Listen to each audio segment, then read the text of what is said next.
नमस्कार, मैं डॉक्टर सलील Kumar, associate professor आपका केआरएम डीएवी कॉलेज नकोदर की ऑनलाइन डीएवी डिजिटल पाठशाला में स्वागत करता हूं। हम इस वीडियो में संस्कृत अनुवाद एवं संस्कृत शिक्षण से संबंधित कुछ आवश्यक एवं सामान्य बातें करने जा रहे हैं।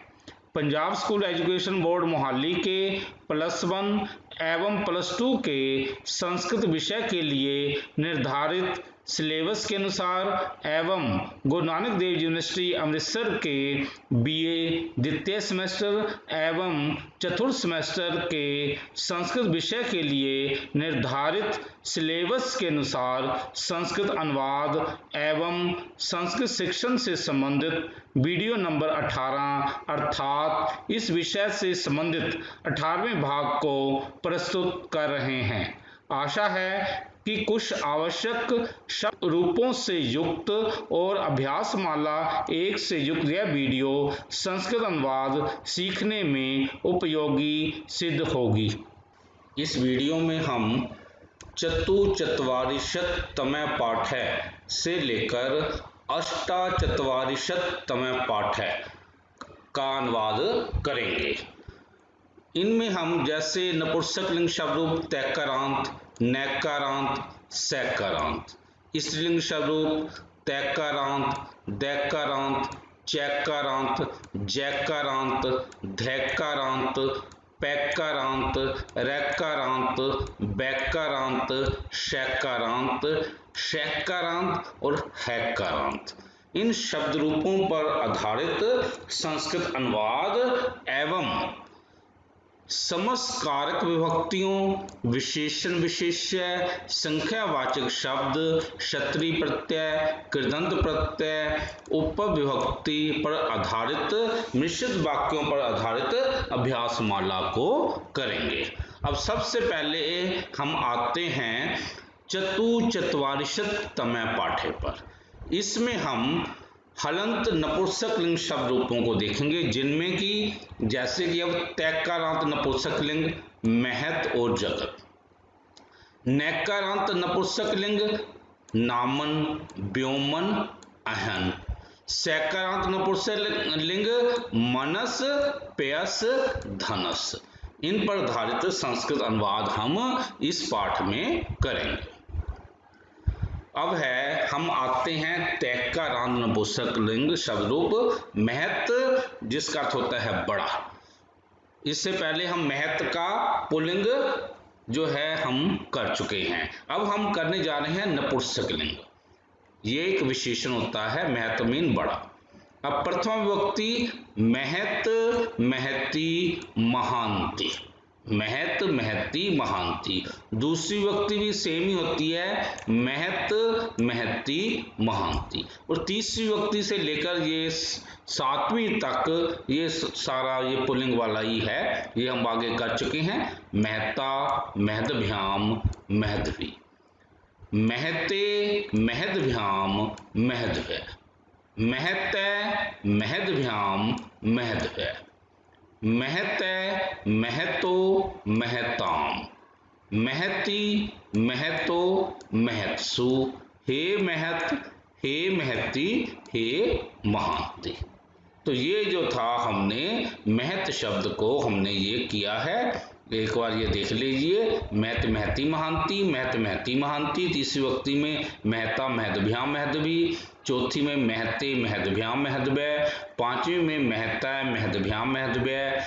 छठवीं में भी महतै, फिर महतो, महताम। सातवें में महती, महतो, महसु, हे महत, हे महती, हे महांति। तत्पश्चात अब आते हैं हम जगत शब्द। जगत शब्द भी जब महत शब्द आ गया, समझ लो ये भी आ गया। ये देख लीजिए, जगत, जगत, जगती, जगंती। दूसरी विभक्ति भी जगत, जगती, जगंती। अब तीसरी विभक्ति आपको पता ही है, ये सिंपली है, जगता, जगदभ्याम, जगदभी, जगते, जगदभ्याम, जगदभय। पांचवी में जगतै, जगदभ्याम, जगदभय। छठवीं में जगतै, जगतो, जगताम। फिर सातवीं में जगति जगतो जगत्सु। फिर संबोधन में है हे जगत हे जगति हे जगन्ति। ये हो गया हमारा जगत शब्द। अब हम आ रहे हैं नामन शब्द। ये नैकारांत शब्द था है। पहले जो हमने किए हैं वो थे तैकारांत, यानी ये देख लीजिए ना, जैसे ता जगत, ऐसे हमने महत में ता महत। अब हम आ रहे हैं नैकारांत शब्द, यानी जिनके है, अब ये नामन शब्द है, ये नैकारांत शब्द इसको कहा जाता है। कारण क्या है ये आप खुद ही समझ लेंगे। नाम नामनी नामानी, दूसरी विभक्ति में भी सेम ही विभक्ति होती है, ये पहली दूसरी सेम ही होती है, नाम नामनी नामानी। फिर है नाम ना, नाम भ्याम नाम भी। फिर नाम ने या नाम ने, नाम भ्याम नाम भय। फिर नाम ने या नाम ने, नाम भ्याम नाम भय, नाम ने या नाम ने, नामनो नाम नाम। फिर नामनी या नामनी, नामनो नामसु। हे नाम या हे नामन। फिर है हे नामनी या हे नामनी हे नामानी। यानी ये आपकी मर्जी पर है, यानी ये नहीं इनको देखकर घबरा जाना, आपकी मर्जी, आप कोई भी इसको ऐसे करके कर सकते हैं। नाम नामनी या नामनी नामानी, नाम नामनी या नामनी नामानी। फिर तीसरा अब ये बताइए आपको, नामना नामभ्याम नाम भी, नामने नामभ्याम नाम भय, नामने या नामने नामभ्याम नाम भय, नामने नामने या नामनो नाम नाम, नामनी या नामनी, नामनो नामसु। हे नाम या हे नामन, हे नामनी हे नामानी। ये था नाम शब्द। इसी प्रकार ये सेम व्योमन शब्द है, जैसे नाम शब्द हमने किया ना, वो ही है स्टाइल इसका भी, ये देख लीजिए। व्योम व्योमनी या व्योमनी। फिर व्योमानी, व्योम व्योमनी या व्योमनी व्योमानी। तीसरी विभक्ति में व्योमना व्योमभ्याम व्योमभी, व्योमने व्योमभ्याम व्योमभय। फिर व्योमने व्योमभ्याम व्योमभय, व्योमने व्योमनो व्योमनाम, व्योमनी व्योमनो व्योमसु। हे व्योम या हे व्योमन। फिर हे व्योमनी या हे व्योमनी, हे व्योम व्योमानी, हे व्योमानी।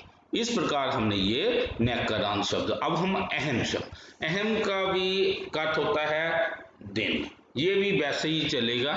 अह अहनी अहानी, अह अहनी अहाना अहानी। फिर अहना अहोभ्याम अहोभी, अहने अहोभ्याम अहोभय, अहने अहोभ्याम अहोभय।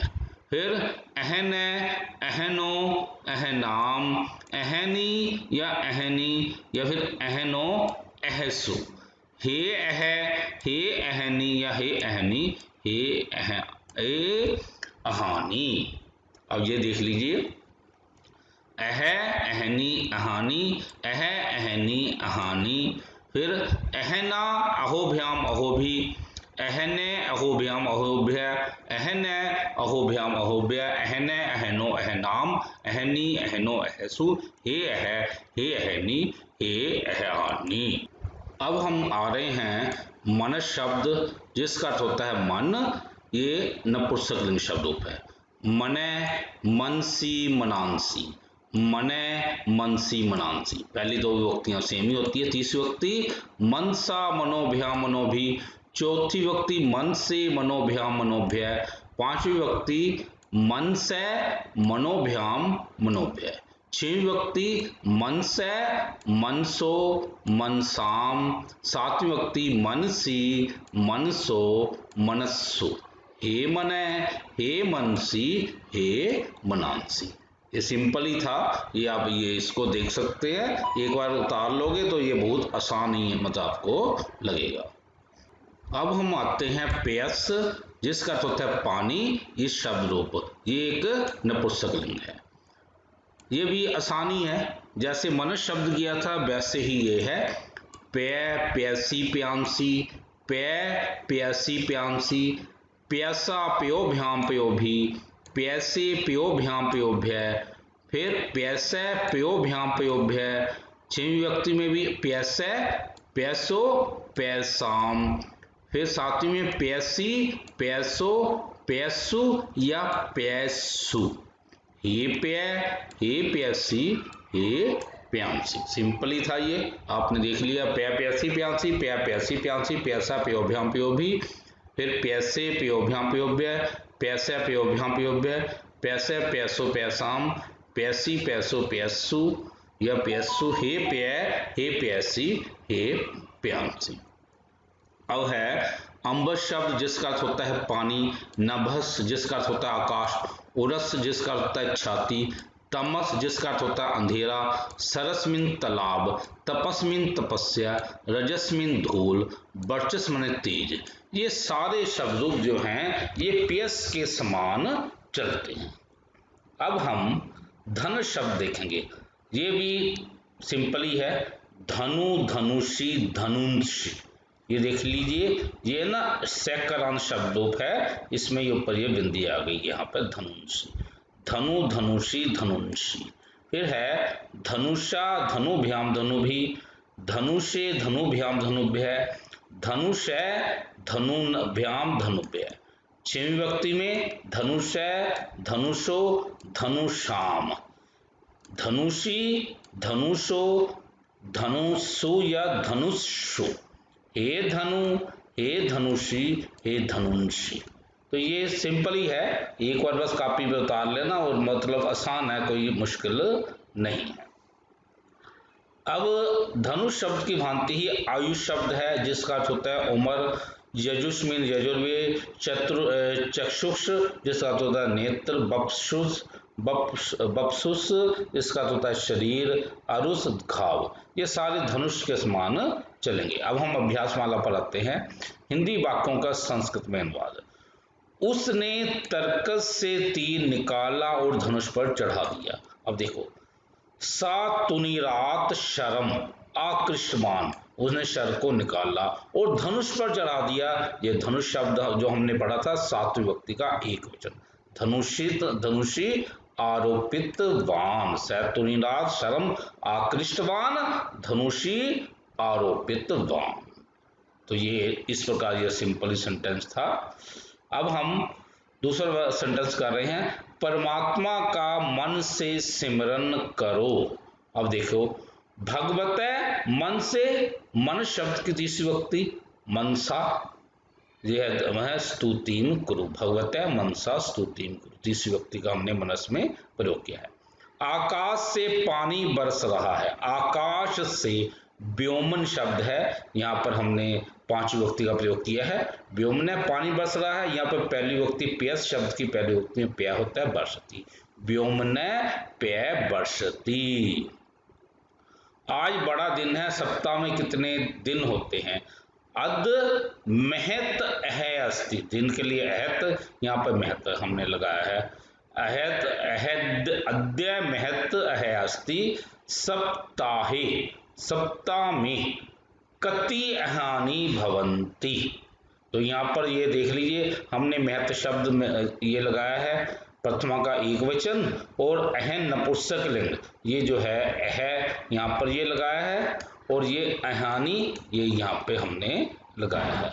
मतलब दिन बहुवचन में ये अहानी ये बनता है, एक वचन में अह बनता है, ये हमने ऐसे लगाया है। आपका क्या नाम है और आपके नाम का क्या अर्थ है? भवतः, भवतः किम नाम अस्ति। जब हम किसी पुल्लिंग से पूछ रहे हैं ना, व्यक्ति किसी पुल्लिंग से पूछ रहे हैं तो हमने कहना भवतः किम नाम अस्ति। यदि किसी स्त्रीलिंग से पूछ रहे हैं वहां आएगा भवत्या, भवत्या किम नाम अस्ति। और आपके नाम का क्या अर्थ है? भवतः, फिर ये पुल्लिंग से पूछ रहे भवतः नाम न किम अर्थम अस्ति, भवतः नामने किम अर्थम अस्ति, या ये स्त्रीलिंग से पूछ रहे हैं तो वहां पर आ जाएगा भवत्या नामने किम अर्थम अस्ति। ये नाम शब्द हमने ये पढ़ा था, इसमें ये ऐसे भी होता है और ऐसे भी होता है। ये है पुल्लिंग स्त्रीलिंग का हिसाब नहीं, ये हमने आपने पढ़ा था ना, वहां पे ये दोनों में कोई भी हम लगा सकते हैं। बस पुल्लिंग में आपने ये ध्यान रखना है, आपने लिखना भवत्या किम नामस्ति, और फिर यदि हमने यहाँ पर पुल्लिंग का प्रयोग कर लिया फिर आगे भी हम पुल्लिंग ही लगाएंगे, भवते नामने या नामने किम अर्थम अस्ति। यदि स्त्रीलिंग का प्रयोग कर लिया फिर हमने क्या कहना है, भवत्या किम नाम अस्ति, फिर हम कहेंगे भवत्या नामने या नामने किम अर्थम अस्ति। ये हमने ऐसे हमने ये बना दिया। ये हमारी अभ्यास माला ये हो गई।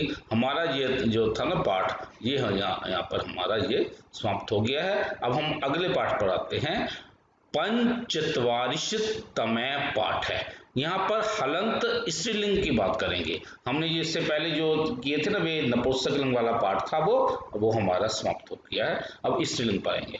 अब तैक्कारांत स्त्रीलिंग महत सरित योषित, फिर दैक्कारांत स्त्रीलिंग संपद है, फिर धैक्कार स्त्रीलिंग समित है। तो इन पर धारित ये संस्कृत अनुवाद हम इस पाठ में करेंगे। सबसे पहले आते हैं तैक्कारांत स्त्रीलिंग पर। महत शब्द, हमने महत शब्द पुल्लिंग में भी पढ़ चुके हैं, नपुंसकलिंग में भी पढ़ चुके हैं, अब हम स्त्रीलिंग में पढ़ेंगे। महती महत्यो महत्य, महतीम महत्यो महती, ये बिल्कुल नदी की तरह मतलब ये चलता है। नदी नद्यो नद्या, नदीम नद्यो नदी नदी, ऐसा ही ये सेम ये चलता है।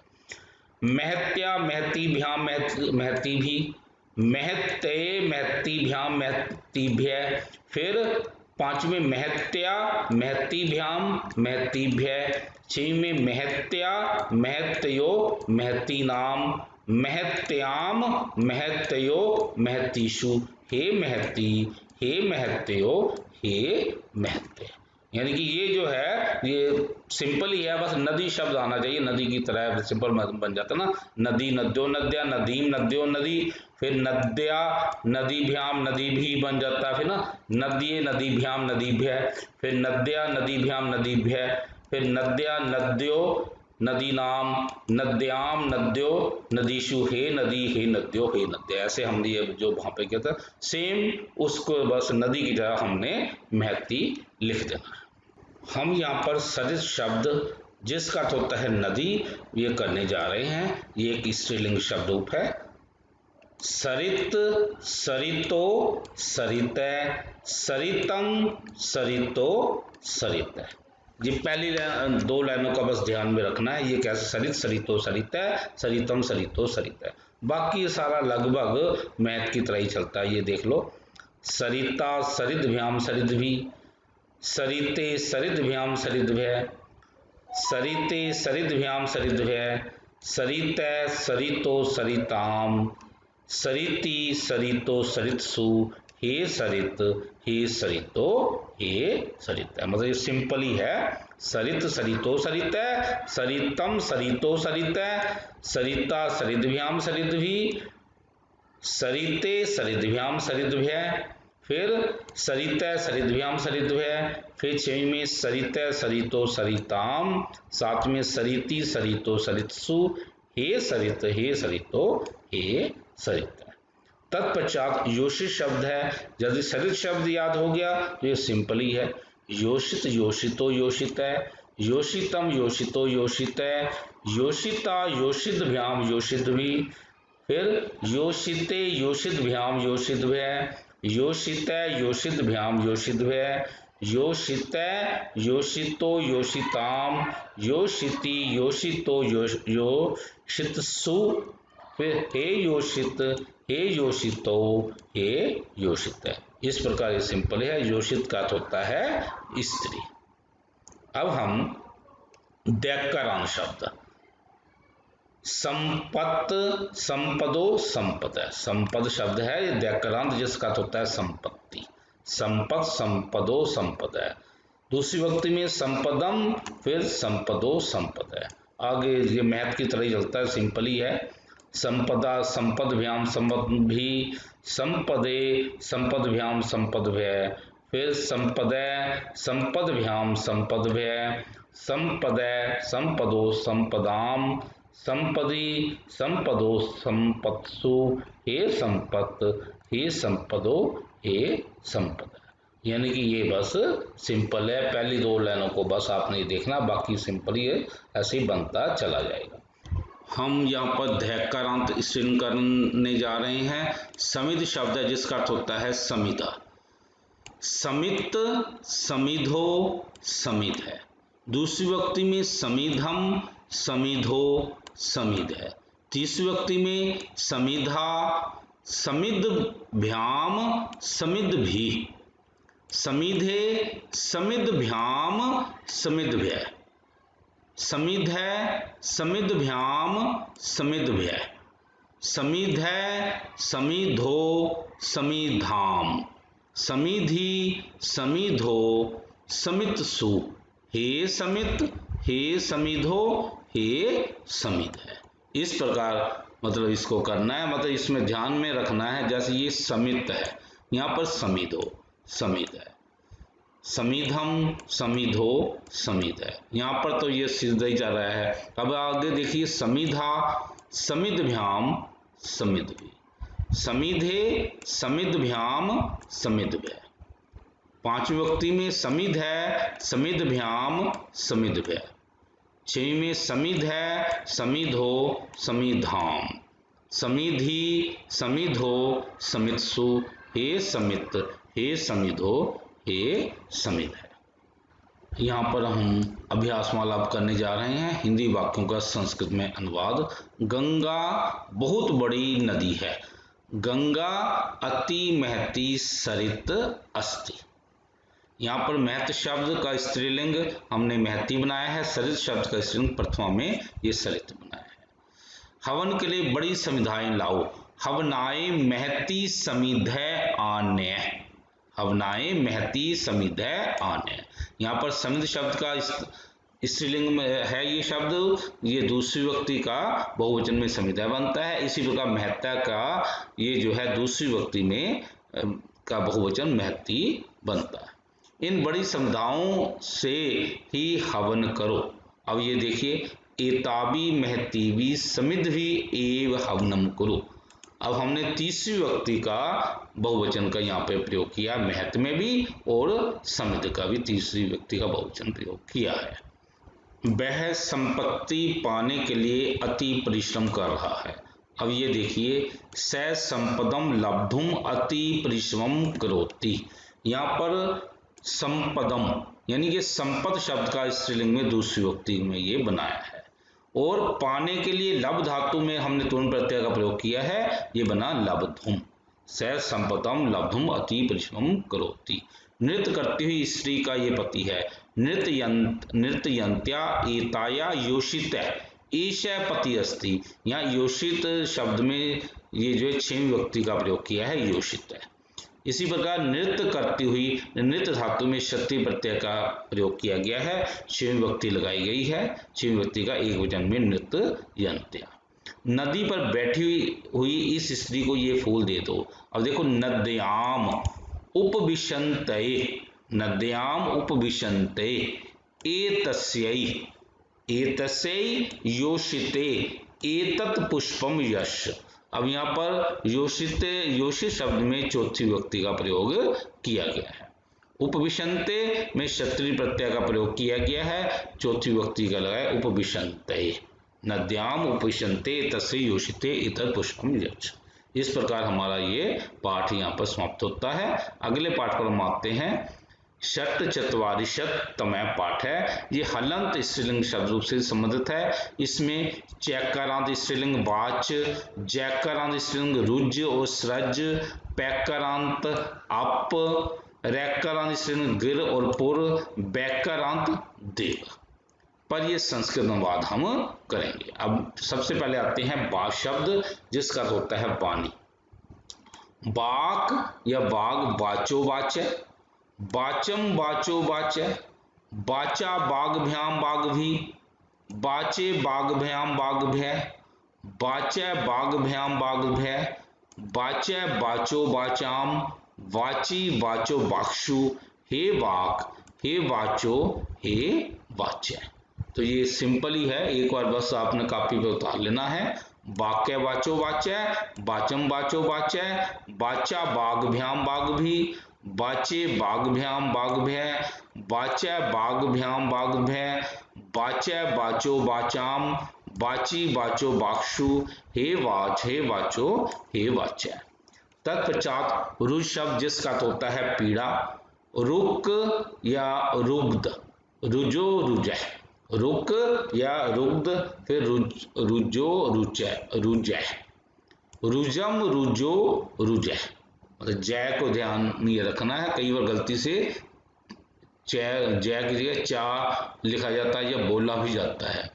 रुजा रुग्धभ्याम रुग्धभी, रुजे रुग्धभ्याम रुग्धभ्य, रुजै रुग्धभ्याम रुग्धभ्य, रुजै रुजो रुजाम, रुजि रुजो रुक्षु, हे रुक हे रुजो हे रुजै। मतलब इस प्रकार हमने इसको देख लेना है। रुक या रुग्ध, रुजो रुजै, रुजम रुजो रुजै, रुजा रुग्धभ्याम रुग्धभी, रुजे रुग्धभ्याम रुग्धभ्य, रुजे रुग्धभ्याम रुग्धभ्य, रुजै रुजो रुजाम, रुजि रुजो रुक्षु, हे रुक हे रुजो हे रुजै। तत्पश्चात शब्द है सृज जिसका होता है माला। श्रक सृजो सृजय, सृजम सृजो सृजय, फिर आगे सिंपल ही है। सृजा श्रग श्रगभ्याम श्रगद्भी, सृजे श्रगभ्याम श्रगद्भ्य, सृजय सृगभ्याम सृगभ्य, सृजय सृजो सृजाम, सृजि सृजो सृक्षु, हे श्रक हे सृजो हे सृजय। तत्पश्चात अपशब्द। अब इसका जो है ये बहुवचन में होता है, इसका एक वचन या द्विवचन नहीं होता। आपका अर्थ होता है जल। आप है दूसरी विभक्ति में, तीसरी में अद्भि, चौथी में अद्भय, पांचवी में फिर अद्भय, छवीं में अपाम, सातवीं में अपसु, संबोधन में हे आप। ये इस प्रकार बनता है आपै अपै अद्भि अद्भय अद्भय अपाम अपसु हे आप। तत्पश्चात गिर शब्द है जिसका अर्थ होता है वाणी।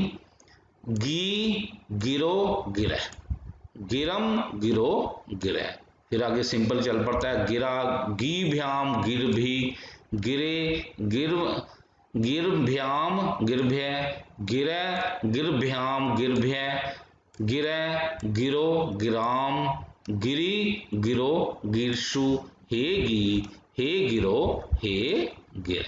इस प्रकार ये कर लेना है। गी गिरो गिरह, गिरम गिरो गिरह, गिरा गिरभ्याम गिरभी, गिरे गिरभ्याम गिरभ्य, गिरे गिरभ्याम गिरभ्य, गिरह गिरो गिराम, गिरी गिरो गिरशु, हे गी हे गिरो हे गिर।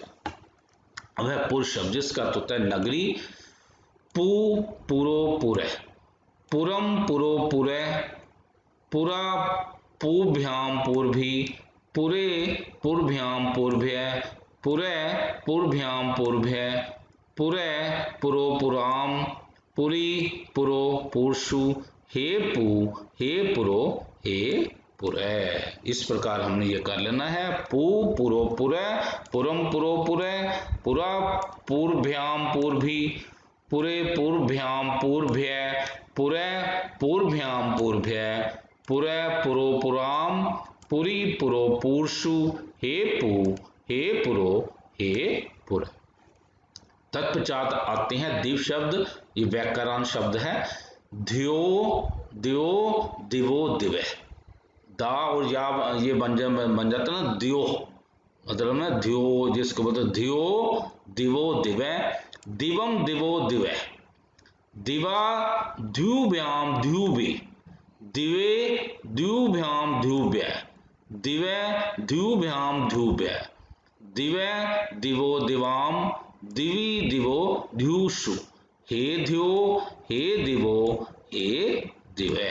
तो ये जरा ध्यान से ये करने वाला है, इसको ये मतलब ये देख लीजिए, द्यो दिवो दिवे, दिवम दिवो दिवे, दिवा द्युभ्याम द्युभि, दिवे द्युभ्याम द्युभ्य, दिवे द्युभ्याम द्युभ्य, दिवे दिवो दिवाम, दिवि दिवो द्युषु, हे द्यौ, हे दिवो, हे दिवे।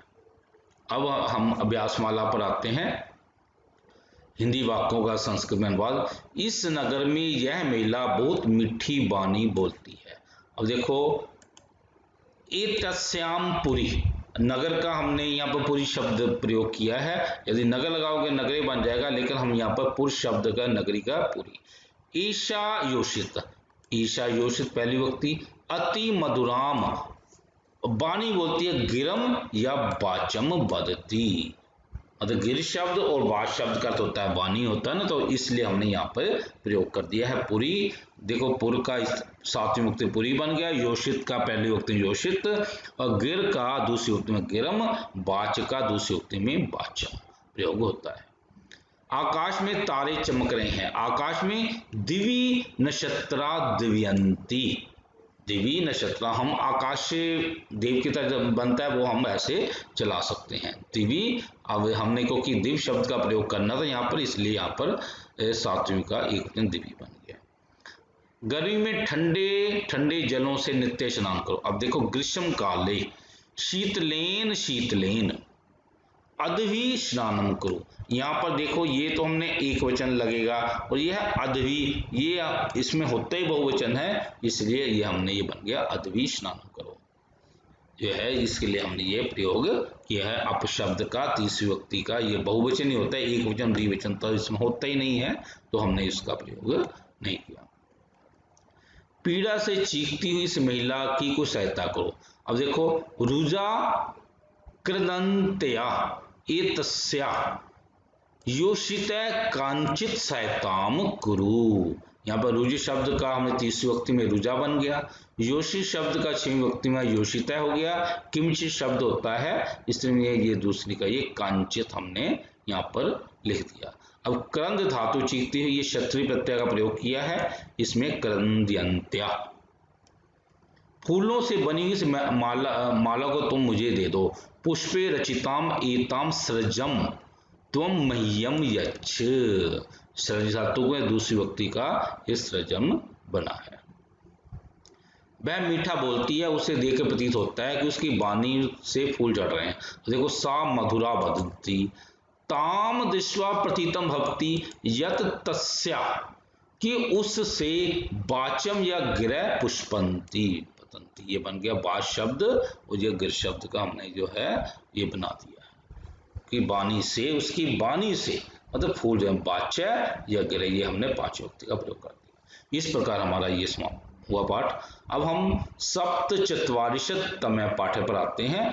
इसमें भी हलन शब्दों का ही है। अब यहाँ पर शैकरांत शब्द जो शब्द रूप है, दिशो दृश्य, दिश देखो ना, दिश और दृश्य, और शैकरांत प्राविश त्रिविश, शैकरांत अर्चिस और हैकरांत उपान्य, इन शब्दों पर आधारित संस्कृत अनुवाद करेंगे।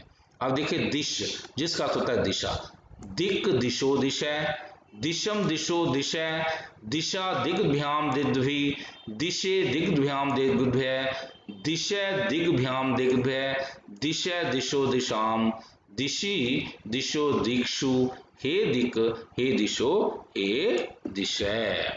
दिक दिशो दिशा, दिशम दिशो दिशा, दिशा दिग्भ्याम दिग्भि, दिशा दिग्भ्याम दिग्भ्य, दिशे दिग्भ्याम दिग्भ्य, दिशा दिशो दिक्षाम, दिशि दिशो दिक्षु, हे दिक हे दिशो हे दिशा।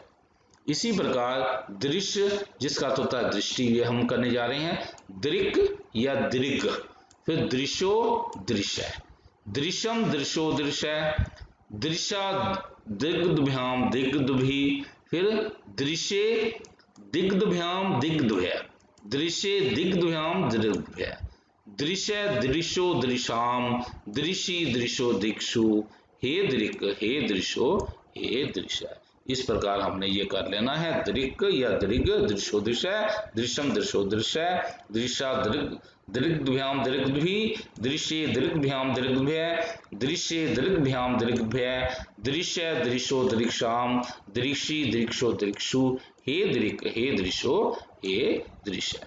तत्पश्चात हम आते हैं प्राविश, जिसका अर्थ होता है वर्षा ऋतु। वर्षा ऋतु, प्राविश मीन वर्षा ऋतु।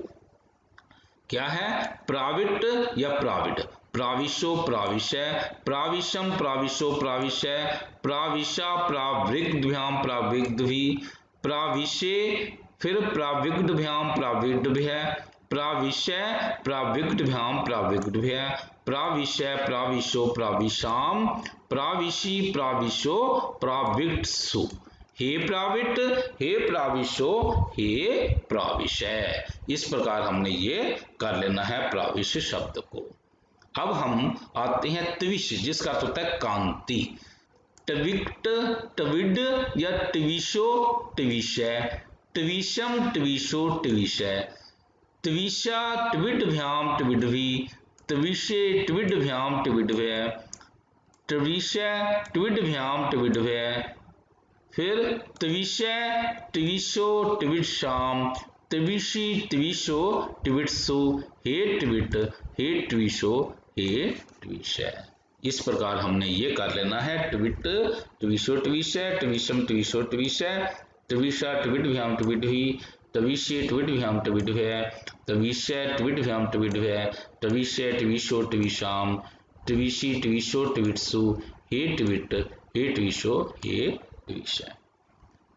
अब है अर्ची शब्द, जिसका तो होता है लपट।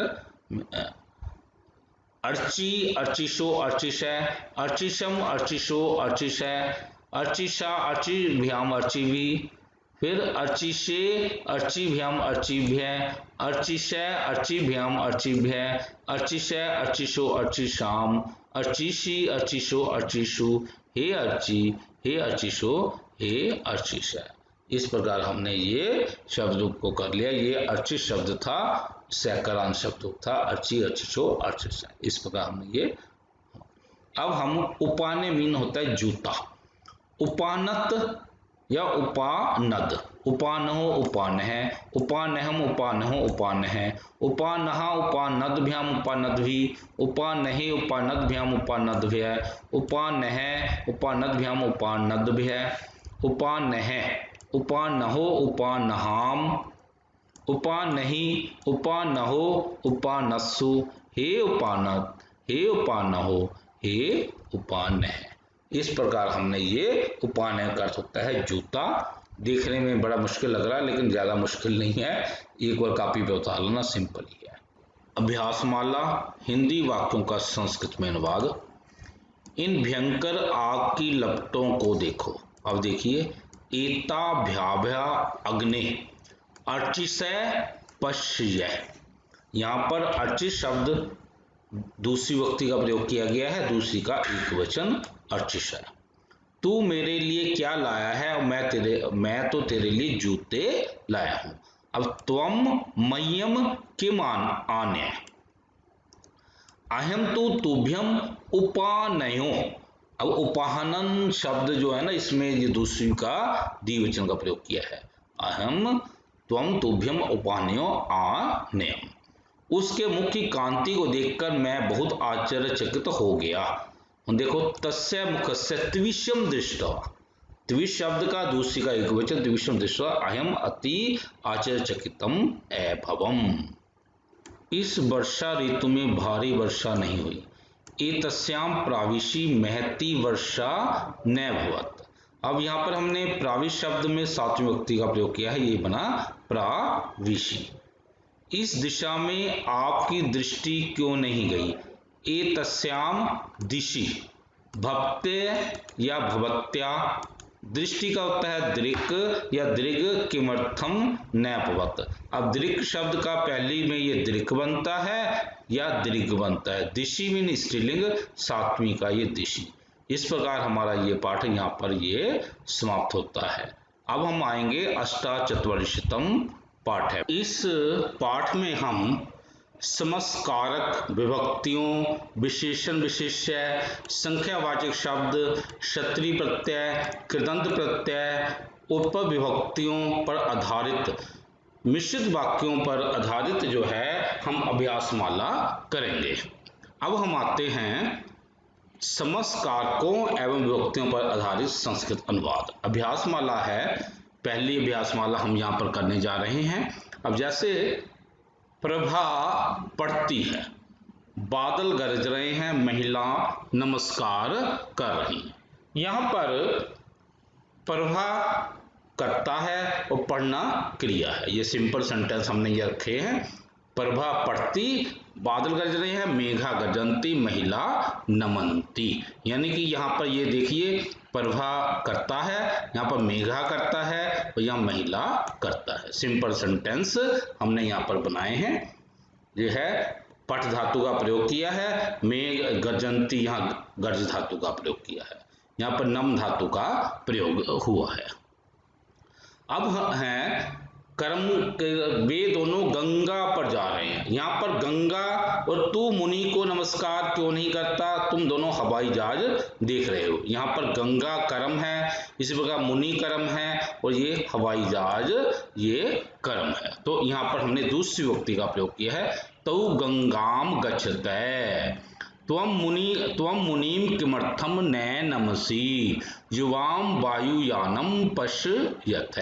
यहाँ पर हमने गंगा शब्द में हमने दूसरी विभक्ति का प्रयोग किया है गंगाम, और मुनि शब्द के दूसरी विभक्ति में मुनीम बनता है, और वायुयान का जो नपुंसक ये वायुयानम बनाया है।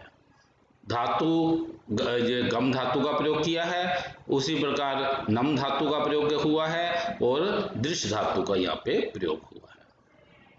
मैं हाथों से मिट्टी फेंकती हूँ, हम शरीर से, वाणी से और चित्त से देश की रक्षा करते हैं। यहाँ पर ये देखो ना, करण मतलब जिसकी हेल्प ली जाए, यहाँ पर करण कारक का प्रयोग हुआ है। हाथों से, शरीर से, वाणी से, चित्त से। अब ये देखिए अयम हस्ताभ्याम, मृत्तिका ये कर्म आ गया, यहाँ पे ये करण है। हस्ताभ्याम मृत्तिकाम शिपामी, वयम हम शरीर से शरीरेन, वाणी से वाणिया, चित्त से चित्तेन। तो इस प्रकार हमने अब यहाँ पर देखो हस्त शब्द का पुल्लिंग में तीसरी विभक्ति हस्ताभ्याम, मृत्तिका का कर्म में मृत्तिकाम बनाया है। ऐसे ही शरीर का ये देखो तीसरी विभक्ति शरीरेन, वाणी का वाण्या और चित्त का चित्तेन, रक्ष धातु का प्रयोग हुआ है।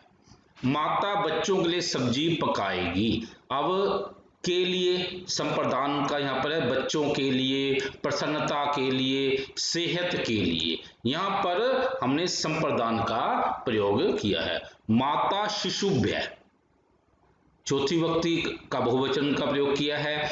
बालिका प्रसन्नता के लिए, अब यहाँ पर प्रसन्नता में हमने चौथी विभक्ति लता की तरह ये होता है बनाया है प्रसन्नतायै। और अहम स्वास्थाय, यहाँ पर ये देखिए स्वास्थाय, यहाँ पर ये देव की तरह बनाया है। ये प्रसन्नता लता की तरह है। शिशु शब्द ये है, ये उकारांत शब्द है, साधु की तरह या गुरु की तरह ये बना। माता ऋकारांत, माता, शिशु पुल्लिंग, शिशुभ्य, शाक ये है शाकम, ये दूसरी विभक्ति का प्रयोग हुआ है। बालिका, बालिका शब्द पहली हमने बनाया ना, बालिका पहली विभक्ति का प्रयोग हुआ है। और प्रसन्नता में हमने चौथी विभक्ति का प्रयोग किया प्रसन्नताए।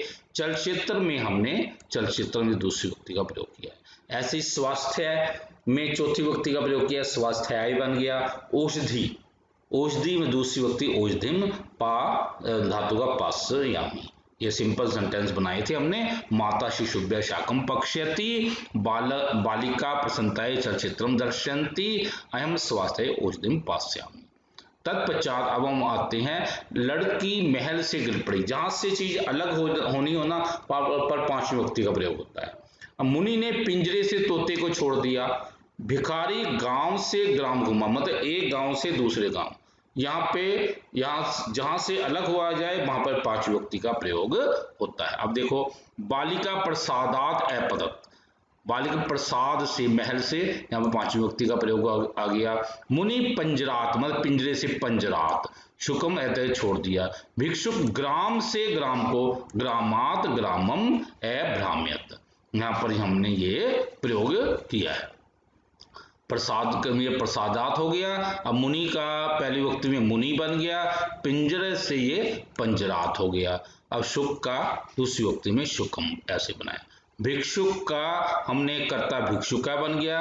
अब ग्राम का हमने देखो ग्राम, एक ग्राम से, ग्राम को जहां से अलग हो रहा है वहां पे ग्रामात आ गया और यहाँ पे जो है ग्रामम आ गया। भ्रम धातु का प्रयोग हमने यहाँ पर किया है अभ्राम्यत, यानी कि बालिका प्रसादात अपतत, मुनि पंजरात शुकम तेजत, भिक्षुक ग्रामात ग्रामम अभ्राम्यत, इस प्रकार ये बना है। तत्पश्चात मेरे भाइयों ने मेरी जायदाद की रक्षा नहीं की, विधाता की कृपा से आग बुझ गई, सभापति ने दानियों की सूची पढ़ी। अब यहां पर देखिए मेरे भाइयों ने मेरी जायदाद की, यहां पर ये संबंध है। अब विधाता की, यहां पर ये संबंध है। सभापति ने दानियों की, ये दानियों की ये संबंध है, यानी इनमें छह विभक्ति का प्रयोग होगा। मम सहोदरा मम संपत्ति, मेरी संपत्ति की रक्षा नहीं की। यदि हम यहाँ पर संबंध नहीं लगाना चाहते तो सेंटेंस बनेगा मम सहोदरा मम संपत्तिम अरक्षम, फिर ये यहाँ पे ये कर्म बन जाएगा, दूसरी उक्ति का प्रयोग हो जाएगा। यदि हम रक्ष धातु ऐसे लगाएंगे ना तो यहाँ पर ये संबंध ना होकर ये कर्म में बदल जाएगा। तो हमें क्योंकि संबंध का बनाना था ना, इसलिए हमने यहाँ पर लिख दिया मम संपत्ति, मेरी संपत्ति की रक्षा नहीं की। विधाता की कृपा से आग बुझ गई, विधातु कृपया अग्नि ऐशाम, सभापति ने दानियों की सूची को, सभापति दानी नाम सूचिम ए पठत। सहोदर का ये कर्ता में सहोदरा हो गया, संपत्ति का ये जो दूसरी विभक्ति संपत्ति में बन गया, षष्ठी का ये संपत्ति बन गया छवी में। इसी प्रकार अस्मद शब्द का ये छवी विभक्ति में ये मम बना है। अब विधाता की, विधाता की विधातु छवी विभक्ति का प्रयोग है। कृपा से ये तीसरी विभक्ति कृपया, अग्नि पहली विभक्ति का ये बन गया अग्नि। सभापति ने, अब देखो सभापति पहली विभक्ति का प्रयोग है, दानी में ये दानी नाम छवी विभक्ति का प्रयोग है, सूची दूसरी विभक्ति का प्रयोग सूची अपठक। एक बार और आ जाओ यहाँ पे, मेरे भाई मेरी जायदाद की रक्षा, मम सहोदरा मम संपत्ति रक्षाम न अकुर्वम या संपत्ति न अरक्षम, विधाता के पे विधातु कृपया अग्नि ऐशाम, सभापति दानी नाम सूची में अपठत। तत्पश्चात अब हम आते हैं अधिकरण पे। वह हमारे घर में रामायण पढ़े। अब देखो हमारे घर में यहाँ पर अधिकरण, लड़कियां आज रात को उसके घर में नाचें, अब है ना उसके घर में, यहाँ पर भी घर में, यहाँ पर भी अधिकरण है। स अस्माकं गृहे रामायणम पठतु, बालिका आज रात्रि तस्य गृहे नृत्ययन्तु, नाचें। यहाँ पर अब देख लीजिए गृह शब्द हमने गृह सातवीं का प्रयोग किया है, अस्मद में ये छवी विभक्ति का प्रयोग है। अब बालिका, बालिका पहली विभक्ति का प्रयोग है, रात्रि में यहाँ पर दूसरी विभक्ति का प्रयोग है, गृह यहाँ फिर सातवीं विभक्ति का प्रयोग है, तत्शब्द में ये छवी विभक्ति का प्रयोग है। एक बार और आ जाओ, स अस्माकं गृहे रामायणम पठतु, बालिका अद रात्रिम तस्य गृहे नृत्ययन्तु। हे भगवान तुम्हारी भक्ति मैं कभी ना भूलूं। गुरुजी आप आगे चलें, बालकों तुम्हें किसी का धन नहीं चुराना चाहिए। अब यहाँ पर देखिए ये संबोधन है, हे भगवान, गुरुजी, बालकों। संबोधन में जो है आठवीं विभक्ति या संबोधन ही होता है, हे भगवान। तब भक्ति अहिम कदापि न विस्मरेयम, गुरो भगवान अगर तय चलेत, बालका यूयम कस्यचित धनम न चोरेत, बालका यूयम कस्यचित धनम न चोरेत। अब ये देखिए भगवत शब्द का हमने प्रयोग किया है, हे भगवान। युष्माकर शब्द में हम छह विभक्ति का प्रयोग किया है। गुरु शब्द में संबोधन हे गुरु। भगवान शब्द की पहली विभक्ति भगवान आ गया। अब है बालक शब्द संबोधन हे बालका। किमचित ये जो है ना कसच, ये छह विभक्ति का प्रयोग हो गया। ऐसे इस प्रकार हमने ये बनाया है। भगवंतों भक्तियां हम कदापि न विस्मरेयम। गुरु भगवान अगत्य चले बालका युजम कसचित धनम न चोरियेत। तत्पश्चात अब हम आते हैं विशेषण विशेष्य। काले बादल जल बरसा रहे हैं। कालिदास संस्कृत के प्रसिद्ध कवि हैं। अकेला चांद अंधेरे को हर लेता। अब ये देखिए ना, काले बादल। अब है प्रसिद्ध कवि अकेला चांद। अब ये जो है ना विशेषण विशेष है। जो व्यक्ति विशेषण विशेष्य में होती है वही विशेषण में लगेगी। अब है कृष्णा मेघा जलम वर्षन्ति। कालिदास संस्कृत से प्रसिद्ध कवि अस्ति। एकल चंद्र अंधकारम हरति। तो इस प्रकार हमने ये बनाया है। मेघ में मेघा हो गया, कृष्ण का कृष्णा बना दिया।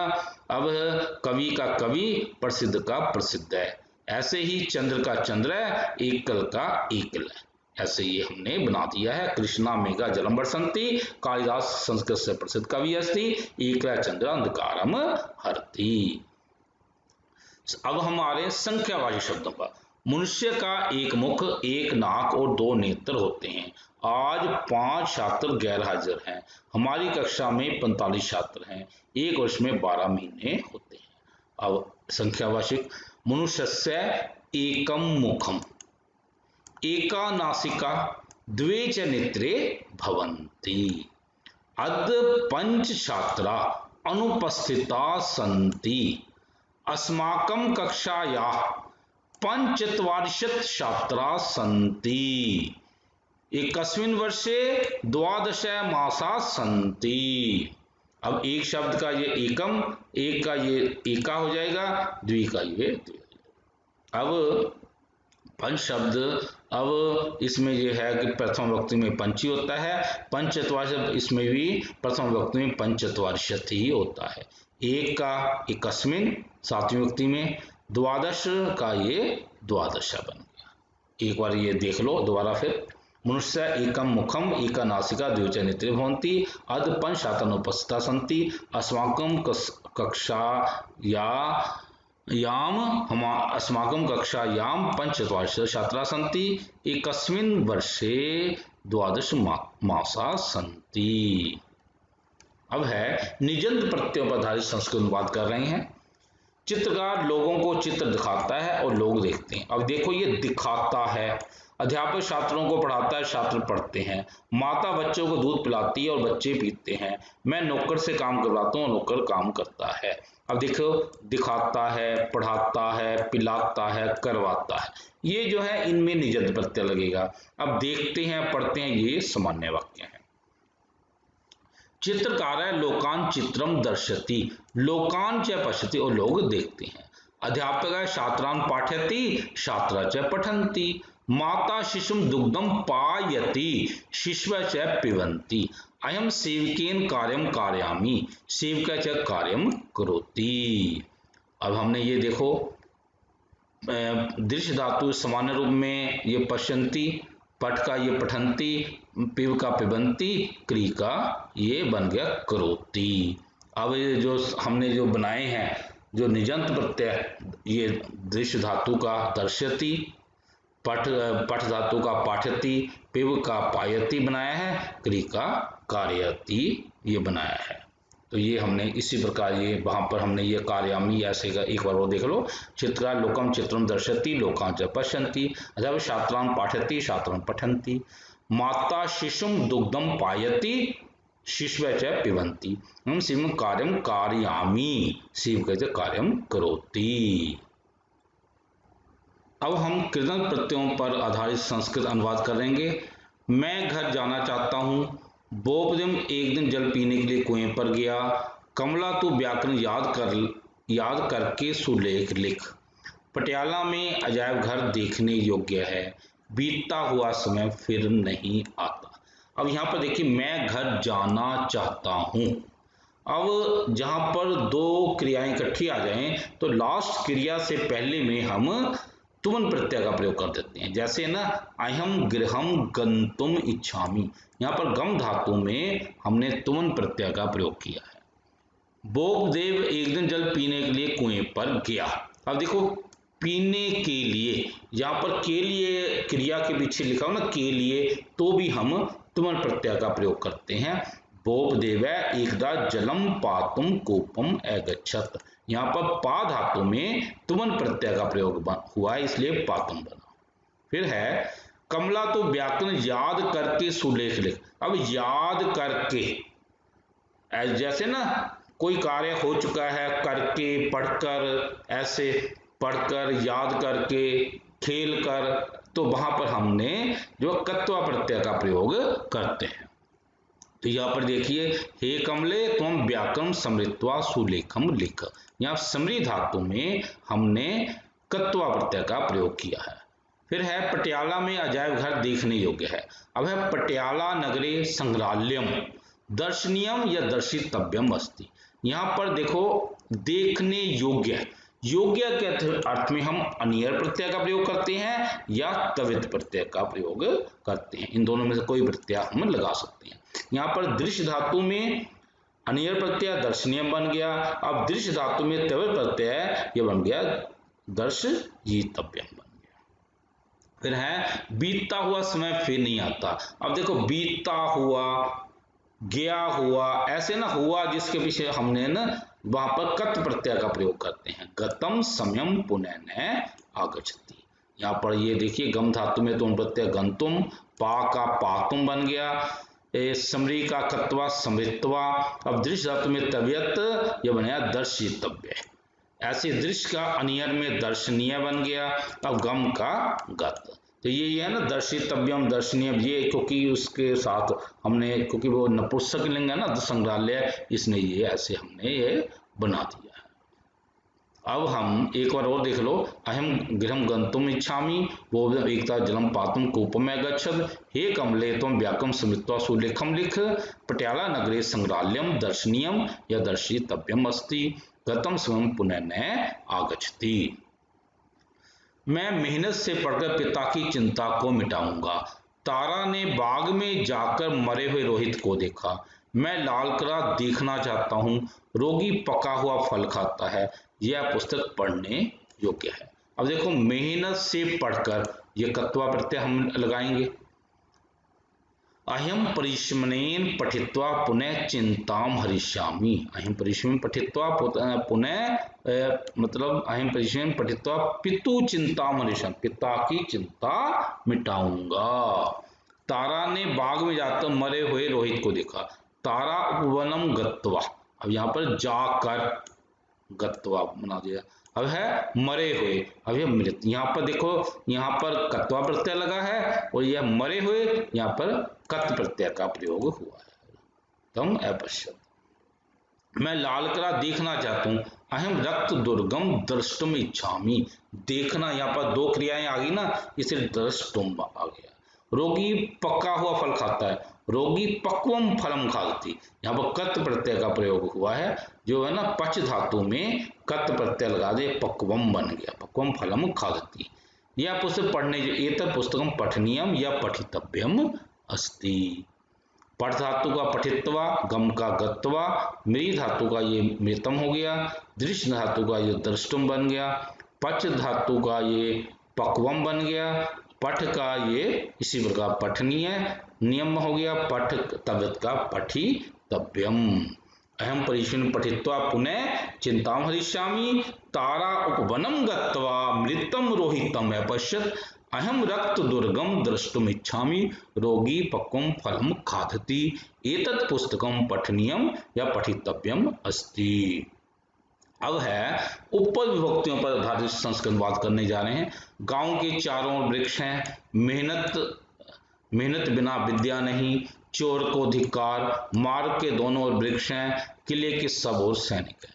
अब यहाँ ये देखो चारों ओर परितय, अब बिना, धिक, उभयतः और फिर सबो सर्वतः, इनमें दूसरी व्यक्ति का प्रयोग होता है। ग्रामम परिता वृक्षा सन्ति, परिश्रम बिना न विद्या, चोरम धिक, मार्गम उभयता वृक्षा सन्ति, दुर्गम सर्वतः सैनिका सन्तु। ये हमने दूसरी व्यक्ति का प्रयोग किया है। अब है हंसो मत आलस्य मत करो सीताराम, फिर है सीताराम के साथ वन को गई। अलम आलस्येन सीतारामेन सह साकम वनम गत। यहाँ पर तीसरी व्यक्ति का प्रयोग हमने किया। अलम के अर्थ में तीसरी व्यक्ति, फिर सह साकम के अर्थ में तीसरी व्यक्ति का प्रयोग होता है, तो हमने उसका यह प्रयोग किया। अब है देव को नमस्कार, गुरु को नमस्कार, मंत्री गरीबों को वस्त्र देता है, गुरु शिष्य पर क्रोध करता है। अब नमः के अर्थ में चौथी व्यक्ति, फिर किसी को चीज दी जाए तो वहां पर चौथी व्यक्ति, किसी पर क्रुद्ध धातु में चौथी व्यक्ति का प्रयोग होता है। देवाय नमः, गुरुवे नमः, मंत्री निर्धृम्य वस्त्राणि यच्छति, गुरु शिष्याय क्रुद्धयति। इस प्रकार हमने ये चौथी व्यक्ति का प्रयोग किया है। मेरा घर गांव से बाहर है, बालक को बंदर से डर लगता है, स्नान के बाद मैं घर आ गया, सरला कमला से अधिक मूर्ख। अब देखो गांव से बाहर, बही के अर्थ में पांचवी व्यक्ति, बंदर से डर लगता है, तरस धातु, डर में तरस धातु में पांचवी व्यक्ति का प्रयोग होता है। स्नान के बाद, अब देखो ना, स्नान के बाद अनंतरम के अर्थ में पांचवी व्यक्ति का प्रयोग होता है। अब सरला कमला से अधिक मूर्ख, अब जहां दो जनों की तुलना की जाएगी वहां पर भी पांचवी व्यक्ति का प्रयोग होता है। मम गृहम ग्रामात बही अस्ति, बालक बानरार्थ तरस्यति, स्नानात अनंतरम अहम गृहम आयच्छम। फिर सरला कमलाया मूर्खतरा अस्ति। यहाँ पर देखो ना, ग्रामात में पांचवी व्यक्ति का प्रयोग किया है, बानरात में पांचवी व्यक्ति है, स्नानात पांचवी व्यक्ति का प्रयोग किया है, कमलाया यहाँ पर पांचवी व्यक्ति का प्रयोग हुआ है। इस प्रकार हमने यहाँ पे ये किया है। अब है बेटी माता के सदृश या तुल्य है, उस लड़की का मुख चांद के समान तुल्य है, मेरे पास आओ, मूर्ख पुरुष पशु के समान है। अब देखो सदृश्य के अर्थ में छवी व्यक्ति का प्रयोग, सुता मातु सदृश या तुल्य अस्ति, तस्य बालिकाया मुखम चंद्रस्य तुल्य अस्ति, तुल्य के अर्थ में छवी व्यक्ति। मम समीपे, समीप के अर्थ में छवी व्यक्ति, मम समीपे। मूर्ख पुरुष है पशु समान अस्ति, पशु में छवी व्यक्ति का प्रयोग किया है। सुता मातु सदृश तुल्य अस्ति, तस्य बालिका मूर्खम चंद्रस्य तुल्य अस्ति, मम समीपे आगच्छ, पशु समान। इस प्रकार हमने यहाँ पर छवी व्यक्ति का प्रयोग किया है। गुरु शिष्य पर स्नेह करता है, मैं संस्कृत बोलने में कुशल हूँ, गंगा नदियों में सबसे अधिक पवित्र है, महेश शास्त्रों में सबसे अधिक चतुर है। अब देखो स्नी धातु में सातवीं व्यक्ति लगेगी, कुशल में सातवीं व्यक्ति का प्रयोग करते हैं। नदियों में जब तुलना की जाए ना, मतलब ज्यादा में किसी एक की बात हो रही हो तो वहां पर हम छवी व्यक्ति का प्रयोग भी कर सकते हैं, सातवीं का प्रयोग भी कर सकते हैं। महेश शास्त्रों में सबसे अधिक चतुर है, यहाँ पर भी हम छवी का प्रयोग भी कर सकते हैं, सातवीं का प्रयोग भी कर सकते हैं। गुरु शिष्य स्नियति, अहम संस्कृत बदने कुशल अस्मि, गंगा नदीषु सर्वासु कुशलतमा अस्ति, महेशा सर्वेषु चतुरतम अस्ति। इस प्रकार हमने यहाँ पर सातवीं व्यक्ति का प्रयोग किया है। गुरु शिष्य से नियति, अहम संस्कृत बदने कुशल अस्मि, गंगा नदीषु सर्वासु कुशलतमा अस्ति, महेशा सर्वेषु चतुर्थम अस्ति। इस प्रकार हमने ये अभ्यास माला एक यहाँ पर समाप्त कर दी है। इससे अगले जो वीडियो होगी उसमें हम अगली अभ्यास माला को करेंगे। इति शुभम। प्रिय साथियों, यदि आपको ये वीडियो पसंद आया हो तो कृपया लाइक, कमेंट और शेयर के माध्यम से हमें प्रोत्साहित करने का कार्य अवश्य करें, ताकि हम आगे भी संस्कृत विषय से संबंधित ज्ञानवर्धक वीडियो बनाकर YouTube पर पोस्ट करते रहें। कृपया हमारे चैनल सलिल कुमार राजपूत को सब्सक्राइब भी करें।